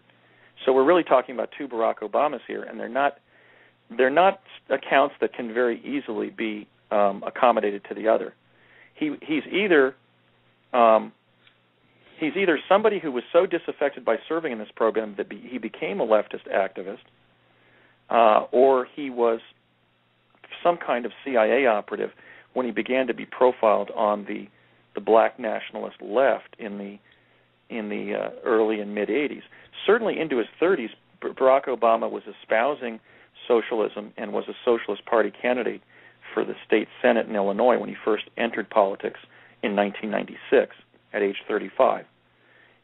So we have an insight into Barack Obama's background that either indicates that he was disaffected by serving on a CIA program and became a leftist activist, or when he did begin to position himself as a leftist activist, he was in all likelihood serving as a surveillant and an informant of legitimate black activists on behalf of, for example, the CIA. I got it. Now, we're getting some questions from the chat room, and it's one of them I'm going to ask now because it's a question that I'm curious about. You two aren't holding back anything. I mean, the details are extraordinary. The information, you're putting it out there with no hesitation and no fear at all. Is there any fear behind the scenes of reprisals against you? I mean, of us finding, your body one day with a bullet in the back of your head and the government saying, well, it was a suicide or something like that. I mean, talk to me a little bit about, is there any fear? Here you're talking about the president of our country being in this Mars program, this huge cover-up, all this stuff. You've got Major Ed Dames. You've got DARPA, you know, all of this going on. I mean, is there any fear that that something could happen to you, gentlemen? Andy, you go first. Okay, well, basically my faith is in Almighty God, as I can't even articulate it. Okay, so I believe in a personal God. And I just decided at midlife not to live with fear. Because what fear does is it diminishes your expression of life. If you're worried about dying, which is a ludicrous position to take, it's a ludicrous state of mind, because while we're not immortal, we're physically mortal, we possess an eternal spirit or soul. And so it's self-limiting and even absurd to not implement your destiny or not live the broadest expression of your life simply because you're afraid of losing your life. If that was the case, many of the great feats of human history never would have been attempted. I mean, George Washington had 4 musket ball holes placed in his cloak and 4 horses shot out from beneath him. President Madison was wounded in the shoulder by a British musket ball at the Battle of Trenton. You know, when my uncle saw General Patton roll by during the invasion of Europe that Laura's great-grandfather led, he was standing in the back of a jeep with his hands on his hip, exhorting the soldiers to move forward into Germany and into enemy lines in France.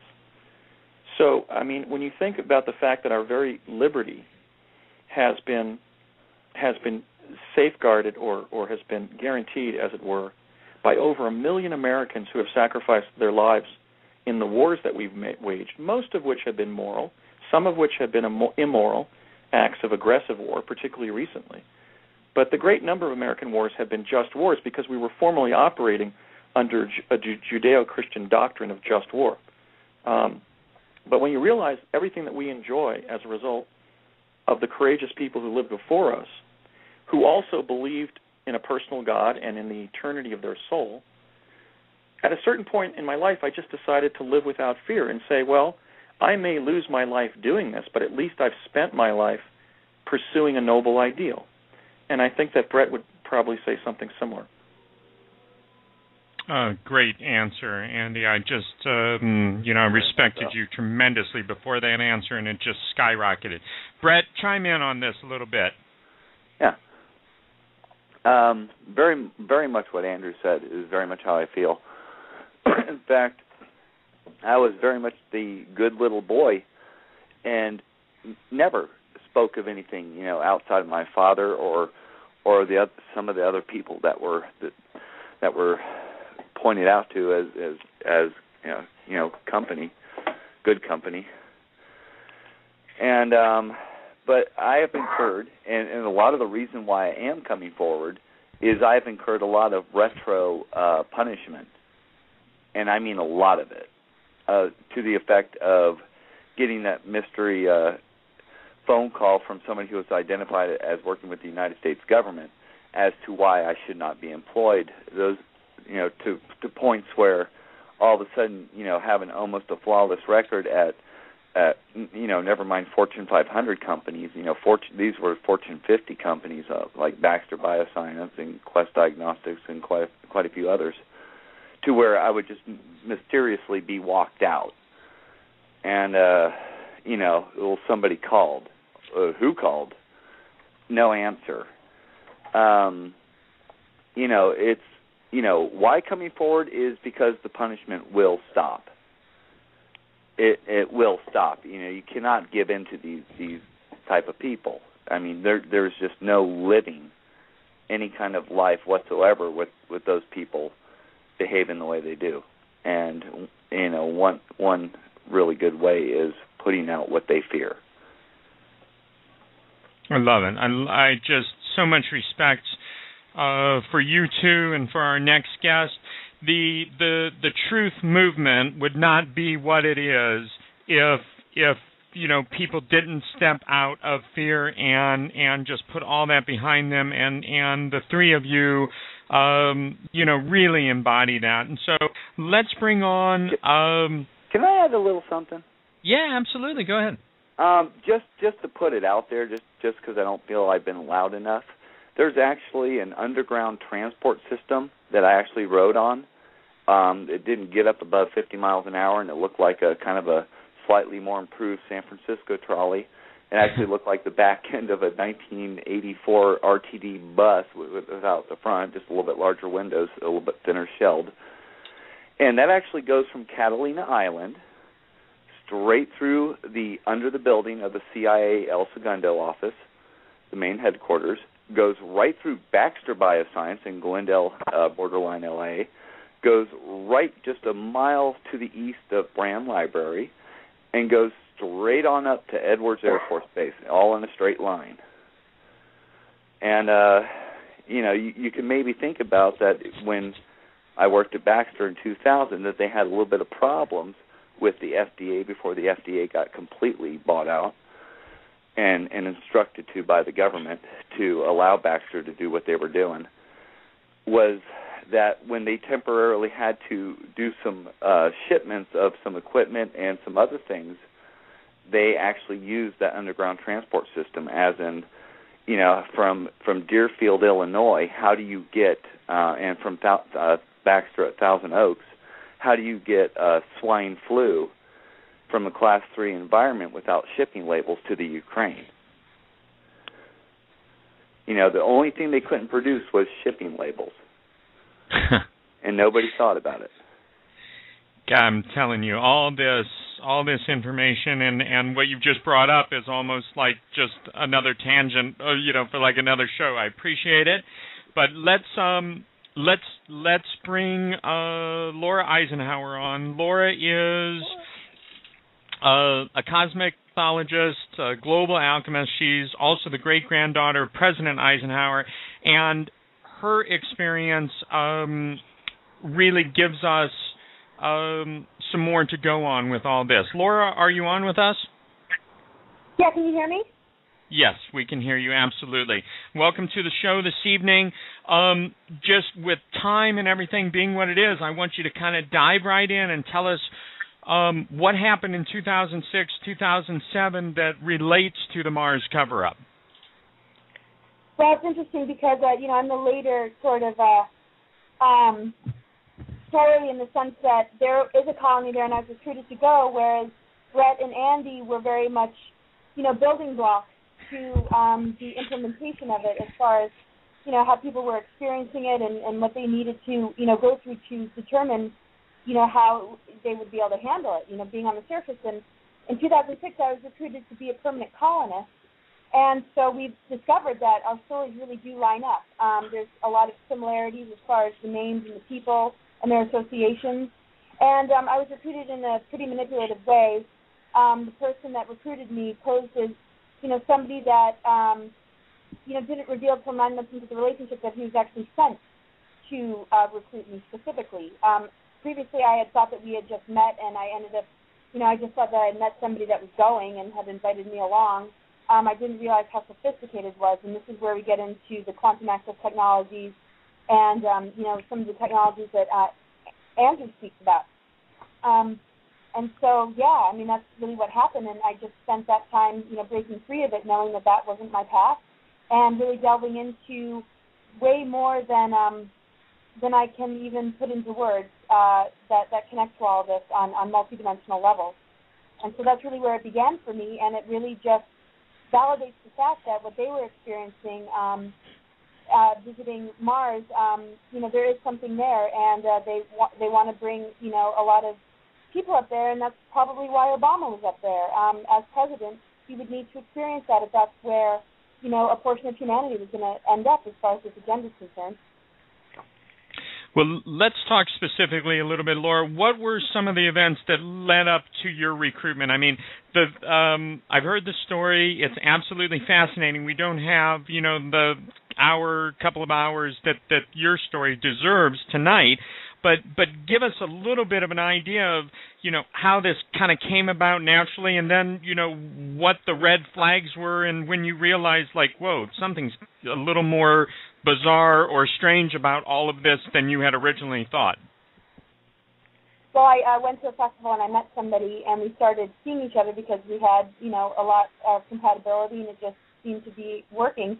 And he visited me in Washington, D.C. and went to secret meetings. And as I was, in the relationship, I found out more and more about what these beings. I was curious.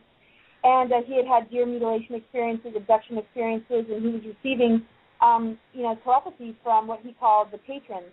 The group that he was with, I was very curious about because they were studying and researching things connected to UFOs, and they were known to be remote viewers. But as I was, trying to understand all of this, trying to just be in a relationship and really, really focus on my mission on Earth, and, I have been since I was a child, I found it very odd that, that this concept is coming up. But like I said in the beginning, I thought I was just being invited or this was just presented to me. When I discovered that he had been sent to find me, this was after I was already suspicious because of red flags. I had a strange dream. I started to notice his behavior was off. What seemed to be, he was under some level of control. He would do missions and disappear for days and not know what happened, or he would not want to tell me. And then, just something was telling me there's something going on here. And I started to research the names that I was hearing about, that he was associated with. And I heard terms like handler, somebody specific was his handler, and that I could get a handler, and that, this was all just getting very strange. And so I broke away from the relationship as much as possible. And I discovered that the names he was talking about were connected to things like, the Greys and military abductions and mass manipulation, like artificial telepathy even. And, and then when I found out that he was sent to find me, once I had pretty much broken free and he was really leaking all sorts of information to me, it all started to make sense. And then, why I was recruited started to come up, and I started to put a lot of pieces together. But before I knew that he was specifically sent to find me, I had already delved into, what they didn't want me to know, because I was only dealing with him. They were never having me meet up with this group. It wasn't like, we were all joining in council together. They were working through him, and it was like a trap. It was, to manipulate me through my heart. They validated that I couldn't be controlled through my mind. I hadn't been in any projects as a child. I do believe I was targeted as a child, though, because I noticed something very odd very early on. But they were just trying to manipulate me through my heart and a relationship. And when I really discovered that some of these names were associated with things like HARP technologies, I really, got into my philosophy about why I think this is all happening and where it originated and what it really means for us. And so it was helpful for me because when I really backed out and I realized that I had broken free, it really launched me even more profoundly on what I came here to do. And it launched, a strong catalyst in the backdrop of what this timeline represents compared to what I really represent and what I'm here to do on Earth.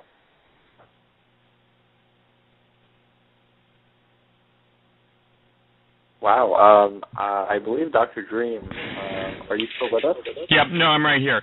So, sorry, I was muted and asking an entire question. So, Lori, the plan was for you to be recruited to go to the Mars colony, and everything was all in place. Well, why didn't you go?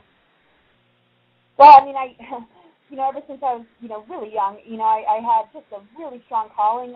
The presence of my great-grandfather's always been with me, and I just have always known what I'm here to do. It connects with, our multidimensional awareness. It connects with just the tests and tribulations that we're up against in order to wake up and really, be aware of what our abilities are and aware of how much this world is an illusion, and that, being in this game, produces, a lot of pain and suffering, but at the same time, in the bigger picture, this experience is really to wake us up and to awaken our abilities and our creative freedom, and to really take the reins and say, hey, I want to be in charge of my future, and the best gift that I can give this world is to assist them in waking up to what their truth is, so that, we're not being led astray by fear or different agendas or leaders that, say that we need to do this or need to do that based on some future projection.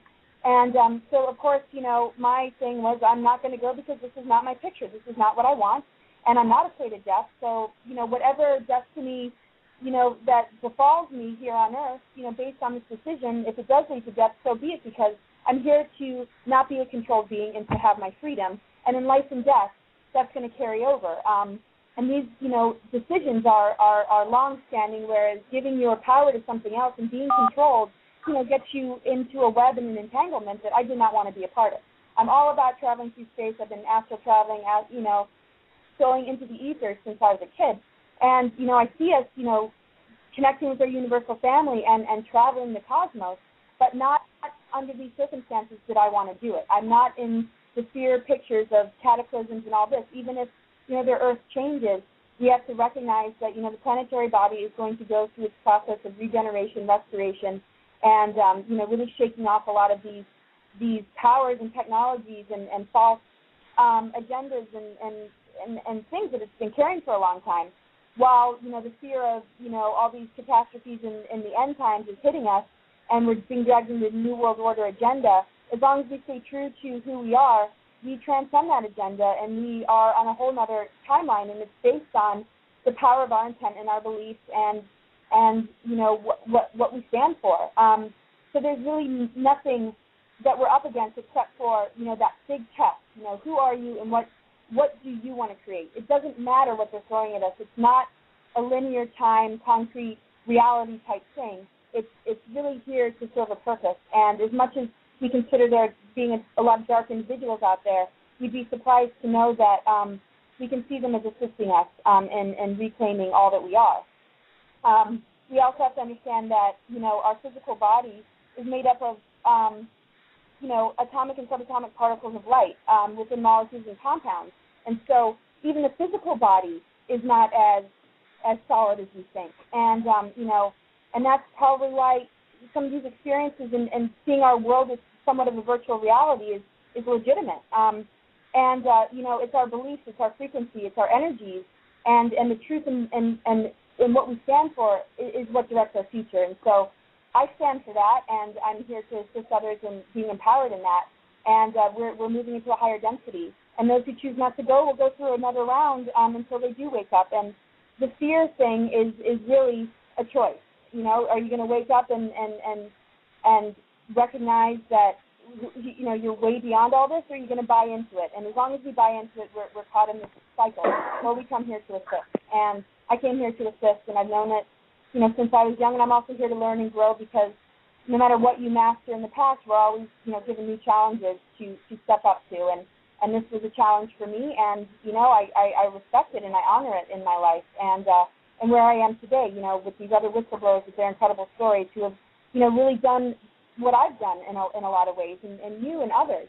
We're here to be who we are, and nothing is going to get in the way of what that is going to manifest if we keep a boundary and we stay true to it and stay devoted. And that's why I didn't go, because everything in my being was saying no, and I stayed true to that. Even though they said this will protect you and you're going to have this incredible position and your boys, it was very much, there was no torture, there was no abuse. It sounded, like, wow, this is a great opportunity to escape all the doom scenarios that are being presented to people. But to me, it had a ring of hierarchy, or we're chosen, but what about the rest of the human race? I'm not here to run off and neglect something that I find to be the most important thing ever, which is to empower the unified field, and that we all are one, and there's no greater or lesser. There's just some who are more awake than others, and it's time to gather the forces and get out of this duality and really be on the true adventure. And those tests and trials that they put us through, aren't meant to take us down. They're really meant to wake us up, even if those that are behind them could care less. And they're just, doing their part, they're playing their part in the game. And they only need to know based on a need-to-know basis. But, we're really gathering together, and I feel nothing but positive energy about where we're headed. Back then, I knew that I was digging out of, this matrix of control and manipulation, and I feel free, and no headline or news is going to take that away from me. And, we are, getting a lot of weird information now, and this is the time to really come together even more and expose these truths. We deserve to know what's going on, and I'm grateful to be one of the beings that is here to share it and to enjoy other people's truths as they awaken to who they are. So really quite an incredible experience, I must say. I love all of this, Laura. Now, I just want to ask you about the Eisenhower legacy, you being part of this family, your mission here as, the embodiment that you are. Talk to us a little bit about that.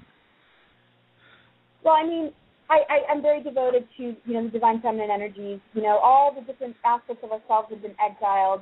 How history's been rewritten, and how, we've really been dumbed down and put into a place of feeling separate from things like God or our leaders, and sort of just us and them, and kind of, this powerlessness. And so I've really been devoted to the forces that if we awaken, we can gain our sovereignty back and reclaim our power. And so, in my thinking, you'll see an energy type of unit, and we can also, in the alley field, it just needs attention. It needs to be recovered. It needs to be resurrected out of, the depths, and needs to be remembered, in the human consciousness.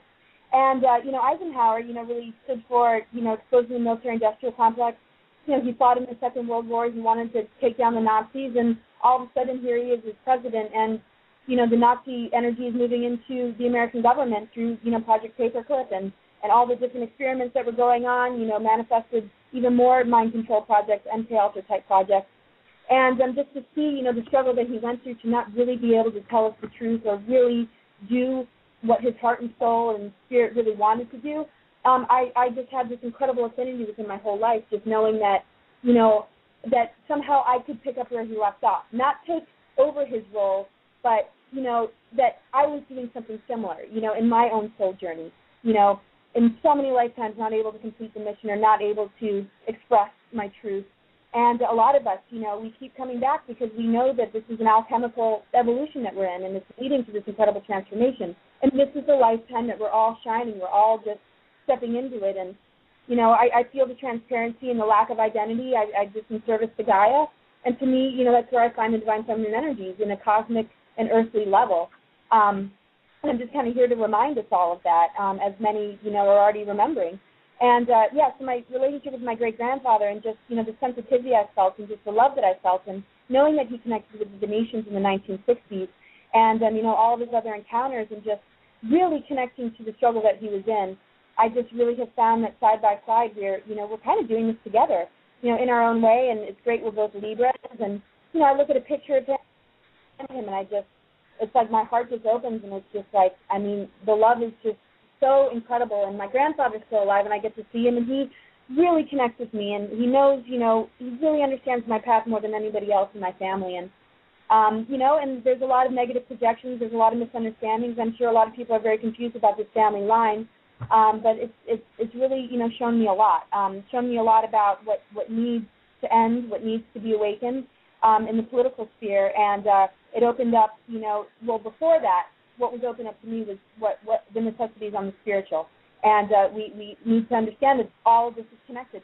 Everything is connected. The story of the divine feminine, the military-industrial complex, the Mars agenda, our ancient history, the Anunnaki, all these different races and beings.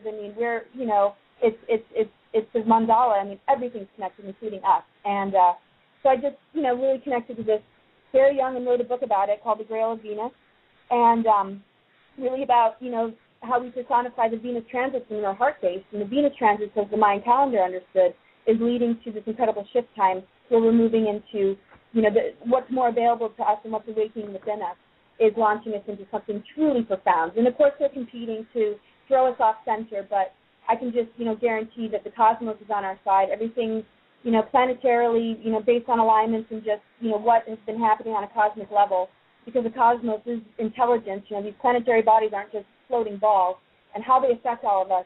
We're being led into something that is so incredibly profound. And, things are going to try and throw us off, but if we see that it serves us to be tested, to be thrown down so that we can get back up in our own way, in our own truth, we don't have to be victims. We don't have to have any fear. And, he's just an amazing man, and that's all I can say. And, on a universal level, we're all family, and I just know he loves the world, humanity, and I do too. And it's just my passion to be of service and to, walk my truth. Now, Laura, inside the family, the Eisenhower family, was there any awareness of Ike's meeting with any extraterrestrials or any of the things that are coming to light now? You're aware of that. We've heard you on different shows and at conferences speak of it, but anyone else in your family aware of this, or are they kind of chosen to stay in the dark about it? it's unbelievable. I mean, with all the cousins and, you know, sisters and family members that I have that are in my age group, I'm the only one that talks about it, that acknowledges it. And I'm not saying anybody's hiding anything, because we're very open, we're a close family, we're a very normal family, you know, out playing wiffle ball, Thanksgiving, you know, just family reunions, and it's all just, you know, I mean, we have bizarre discussions, but they never go into this. Every time I bring it up, and I have brought it up numerous times, everybody's convinced you went to a dentist appointment. And, you know, I'm not one to believe anything that I hear. I go straight to my gut, my intuition, and the research that I've done, and it's just like, I'm sorry, I'm being shown a completely different picture. Will I ever get the chance to really sit down with everybody and tell them all that I've discovered? I don't know, but I'm certainly looking forward to the day. I think they might be open to it as well. And I think anybody that does know and is keeping it secret might, you know, be doing it out of fear, because God knows what, you know, they deal with, what Obama, you know, even deals with, even though, you know, I would have taken a bullet to not sign the bill. I mean, I'm the kind of person that I would rather die than sell the human population or humanity or our country over to dark forces. I wouldn't be able to live with myself. But you don't know, you know, I don't know what they're dealing with. I mean, if they're being silenced, I think that's very odd. I'm not getting that hit as they are, but they're certainly not saying anything. They're not speaking about it. I brought up the Mars thing, and there was a few nods of the head, like, you know, people were interested, but then all of a sudden, you know, the dinner's over and it's time to go home. And, you know, I've tried to follow up with emails, and I still have a lot to do as far as connecting with family on all this type of stuff, but nobody has talked about any of the stuff I talk about. You know, I mean, we're talking, it's more about the, you know, historians writing about the war, writing about him as a general, writing about some of his experiences as a president. None of this stuff. You know, and I hear about it from other people. Just also, there's one book, I can't remember the name, just about how, you know, healing Gaia from the trauma of war. You know, he was all involved in that. And, yeah, I mean, it's just surprising none of these things ever came up. So I just sort of took that route and stepped away from, you know, what they were saying, even though I do think that they believe in what they were saying. Absolutely. Really, you know, really incredible people, really heart-based, and I really do mean it. I just, you know, just followed my own intuition on it all. And like I said, I hope to have more discussions with them, because who knows what will be revealed. We just haven't had enough opportunities, I guess. Well, I really honor you for walking your authentic path, and it's just no mistake to have the three of you on tonight's broadcast, because this is such important information to get out, and you know, the truth can't be held down, and so I applaud each of you for the role that you're playing, and standing on such a solid foundation within yourselves to be, you know, putting this out there for all of us. And I know that I'm not the only one that has that appreciation. Now, we're about to the last, we've got about 6 or 7 minutes of the broadcast left before Ilya and I close everything up. Andy and Brad and Laura, you're all here. Let's start with Andy, and we'll just go in order and give you an opportunity, you know, a couple minutes each to you know, add anything you want to add, mention any sites you want to mention, you know, give us any other information that we either didn't ask about or didn't, you know, show up in the conversation. So Andy, go ahead, will you, please? Yeah, just to give the broad picture, I think it's safe to say that in the 20th century, 4 models of political economy or of government contested for dominance. 2 of them were characterized by authoritarian government, namely fascism and communism, and 2 were characterized by classically liberal or non-authoritarian government. And those would be the model of democratic capitalism that the United States used to maintain, and, let's say, socialism on the Swedish model. Now, 2 of those forms of government were maintained in furtherance of notions of private holding of property, namely fascism on the German, you know, Nazi German model, and democratic capitalism on the American model. 2 were dedicated to public ownership of property, namely communism on the Soviet model and socialism on the Swedish model. One of the reasons that the United States fought World Wars I and II was to create a world in which democratic capitalism could thrive. Basically, the positive synergy between government by the consent of the governed and an economic system that was not administered by the state, but in which people could attain different outcomes based on their effort, their ingenuity, their industriousness, their prudence, their thrift, etc. I think it's safe to say that the model of private ownership of property prevailed in the United States in the Cold War and the post-war era. The problem is that in the last 65 years since the end of the war, that Laura's illustrious great-grandfather was instrumental in helping us to achieve, there's been a shift in the United States from democratic capitalism to fascism. Now, that's what the National Defense Authorization Act embodies. It's a fascist bill that has given the United States military congressional authority to arbitrarily arrest and detain American citizens indefinitely. And so how do we put what's happening now in context in terms of the truth movement? Well, truth is the necessary solvent of government by secrecy in furtherance of authoritarianism. And so we have to push for truth in government. We have to begin electing American presidents who embody the public call for disclosure, for truth in government. Necessarily, we're going to have to implement some form of truth and reconciliation in government, in which individuals who have served the executive branch, the military, and the intelligence community can come forward and tell the truth about what they know has been done in their names. So I think that there's really great relevance to the truth movement now that our liberty itself is in danger, and that's why I'm going to continue to push for the truth without fear on my part in terms of the authoritarian government we see arising around us. And I'm going to continue to tell what I know and also ask others to come forward and share with the people what they know, because as long as we keep the truth held in front of us, we're going to be able to resist the ultimate tyranny of military dictatorship that we now are confronted by. Thank you, Andy. I absolutely appreciate that. Brett, are you with us? Right here. Yeah, I just wanted to say incredible for being on. Thank you. The time to come forward is now. There's been teleportation long before the family SUV. And, the people that, some good people that brought the convenience of SUV with all the good intentions, and then there's that evil group that wants to kill you with it. Whether keep the prices up for them to gain wealth so they can build more underground bases that get nuked or whatnot. I'd like to plug ProjectPegasus.net for and ProjectMars.net for the most up-to-date information, and also ReadyForTheShift.com, which is a really, really good site. People really need to go to that. And thank you so much for having me on the show. I just wish people could just comprehend or just know what's been out there and for how long, and haven't been living it.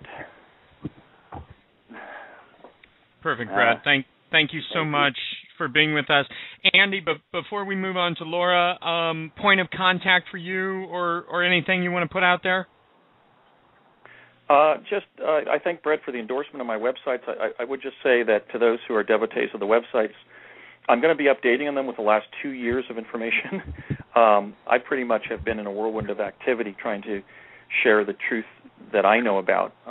So those websites are going to get a major uplift in 2012 with the last 2 years of TV and radio interviews. And I just think we have to watch this election very closely. I think ultimately we'll see a third-party insurgency, sort of, not an insurgency, but a third-party candidacy by Ron Paul, possibly selecting Jesse Ventura of Minnesota as his running mate. And I'm fairly certain that that's the ticket that I'm going to be publicly calling for around Christmas time. I've decided to make an announcement and endorse the presidential campaign of Ron Paul and urge the people to nominate Jesse Ventura, Governor Ventura of Minnesota, former Governor Ventura of Minnesota as his running mate, because we're really at one of those critical moments in American history where we need bold, independent constitutionalists to save us really from fascism, now that we're really on the precipice of entering into a period of authoritarianism in our history, which is something that I never thought I would see, but something that I find greatly alarming. And so I'm going to be emphasizing that theme in my public discussions, because, I mean, really the handwriting of fascism in America is on the wall at this time, and we really need to begin speaking about it and also pressuring our fellow citizens to essentially replace the Congress with Americans who will defend the Bill of Rights and the Constitution in general, because this bill is essentially effectively suspends the operation of the Bill of Rights. I mean, if you can be arbitrarily arrested and detained without trial, you no longer have the rights that are guaranteed by the Bill of Rights. You can't rely on them as an indefinite detainee. I don't think that's necessary. I think that's part of the fear and paranoia that is sort of the hangover from the Cold War. I think there's less of a need for authoritarian government in the United States now that we're not confronted the way we were by the Cold War, and I think we've allowed the war on terror to create a situation in which the American citizenry itself is going to be the net victim of that war. And I think that's catastrophic, and I would just urge my fellow citizens to lobby their elected officials, but also replace them with Americans of sounder judgment who understand that our liberty is going to be defended first by retaining our civil rights, not having them denied by an authoritarian government. Thank you for that, Andy, and we look forward to all that you'll be announcing and bringing out in 2012. Laura, a couple of minutes just to put anything else out there and tie up any loose ends, and give us a point of contact, your website, where people can connect with you. Okay, website's cosmicgaia2012.com. Facebook's a great place to get in touch with me. I have a few pages. And I just want to say, we all have a role. We can't just sit back and be complacent or wait for a savior or somebody else to do it. If you're not actively doing something, then support what matters most to you. This is a time to not live in separation. Each of us counts. I completely endorse Ron Paul, Jesse Ventura, and Andrew Basiago for president in 2016. Absolutely and totally. And, these new laws that have passed are asking us to really step up. And if this isn't waking up even the most asleep beings, the fact that they passed something like this when the American citizens do not deserve this whatsoever, I don't know what will. And I guess, really support the new paradigm by embodying it. Embody the values, the visions, and the energies that you want to manifest. Be solution-orientated and watch the external forces for deception. Watch for looking too far outside of yourself for direction and answers. But, locate those that you truly feel good about, but just don't give your power away. And, these three beings that might be in the political sphere, in the future, well, Andrew Basiago, of course, I just completely endorse, and I think, Ron Paul and Jesse Ventura are the greatest hope we have right now to turn things around. And I just, thank you so much for having me on the show. It's always, incredible to be on your show, and always an honor to be with Andrew and Brett Stillings, and I just want to thank you very much. Oh, this has just been great. So, on behalf of Dream Reality New Earth Radio, thank you, Andrew Basiago. Thank you, William Brett Stillings. And thank you, Laura Eisenhower. Thank you for all that you do, for not backing down, and for just no fear and no hesitation standing in your truth and sharing that truth with all of us. We absolutely support and appreciate each one of you. Thank you very much. We've got just a couple more things to discuss real quickly here. We've got some events coming up tomorrow night in Los Angeles. If you go to Facebook and type in All Mixed Up, there is a winter solstice event. Laura Eisenhower and myself will be doing our first ever energetic collaboration, a presentation titled Galactivating the Inner Divines, and this is going to be quite the experience tomorrow night, and part of a international program that we're in the process of rolling out. And then, very exciting, on the 29th of December, there is a online expo, and it's myself and Laura and Alfred Weber and Brad Johnson, who channels Adronis, and a couple other people. Where do we get information on that, Ilya? You can go to portaltoascension.org and find out all the information there. There's already a trailer available, and so that's going to be, like you said, on the 29th, and we're very excited about that. Perfect. So, from all of us at Dream Reality New Earth Radio, thank you for being here tonight. This show will be posted here in the next little bit for anyone to listen to, and please send the link around, and we'll be back with our first show of the new year in January. Thank you all so much. Blessings of love. Thank you all. Good night.